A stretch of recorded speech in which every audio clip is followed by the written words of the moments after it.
The Wise Pigeon and the Cunning Fox.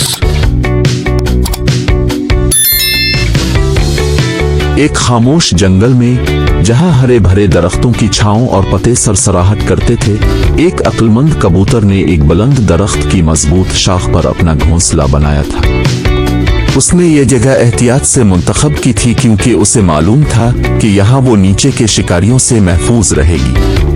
ये कबूतर अपनी जहानत और मेहरबानी के लिए जाना जाता था। वो दूसरे परिंदों को जंगल में महफूज रहने और सुकून से जिंदगी गुजारने के तरीके बताया करती थी। एक रोशन दोपहर, जब कबूतर अपने घोंसले में बैठा हुआ नर्म हुआ के मजे ले रहा था, एक चालबाज लोमड़ी वहां से गुजरी।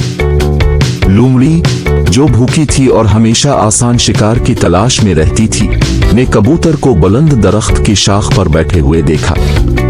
इसके मुंह में पानी आ गया क्योंकि वो इस मोटी परिंदे को खाने का सोचने लगा।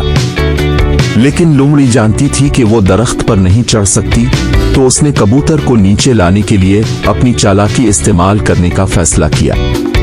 लोमड़ी ने कबूतर की तरफ देखकर मीठी आवाज में कहा, ओ प्यारी कबूतर, तुम्हारे पर सूरज की रोशनी में मोतियों की तरह चमक रहे हैं और तुम्हारी आवाज जंगल की सबसे मीठी आवाज समझी जाती है। क्या तुम मेरे लिए एक खूबसूरत गाना गाओगी? ये मेरे दिन को बहुत खुशगवार बना देगा। कबूतर ने नीचे लोमड़ी को देखा। उसकी तेज निगाहों ने इसकी चालबाजी को फौरन पहचान लिया।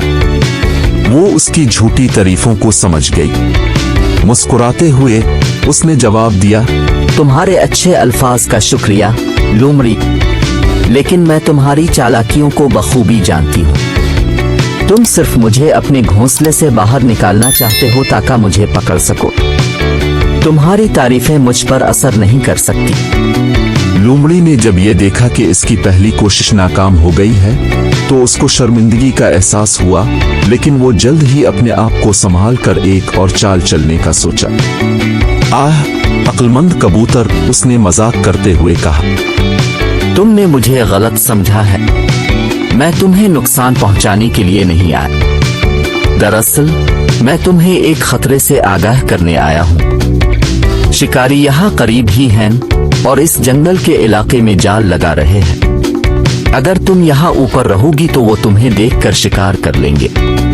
जल्दी नीचे आ जाओ और मैं तुम्हें एक महफूज जगह तक ले जाऊंगा। कबूतर ने हंसते हुए लोमड़ी की नई चाल का मजाक उड़ाया।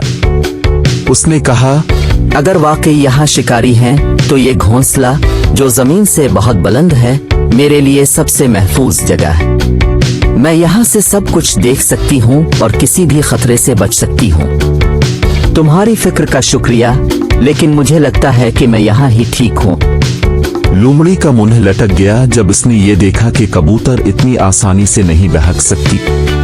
नाराज और हार चुका, उसने अपने आप से बड़बड़ाते हुए कहा, चालाक परिंदा, तुमने मुझे इस बार छिकाया। वो झककर झाड़ियों में गायब हो गई, उम्मीद करते हुए कि उसे कम होशियार शिकार मिलेगा। कबूतर ने लोमड़ी को जाते हुए देखा और अपने आप से मुस्कुराते हुए कहा, अक्लमंदी और एहतियात का फायदा होता है। वो अपनी तेज जहानत और बुलंद घोंसले के लिए शुक्रगुजार थी, जिसने इसे एक बार फिर महफूज रखा। इस दिन के बाद कबूतर जंगल के दीगर जानवरों में मजीद इज्जत की हामिल हो गई, न सिर्फ अपनी हिकमत की वजह से, बल्कि अपनी चालबाज दुश्मनों को शिकस्त देने की सलाहियत की वजह से भी। अगर आपको हमारी कार्टून कहानी पसंद आई हो तो हमारे चैनल को सब्सक्राइब करें और बेल आइकन को दबाएं ताकि हर आने वाली कार्टून कहानी सबसे पहले आप तक पहुंच सके। थैंक्स।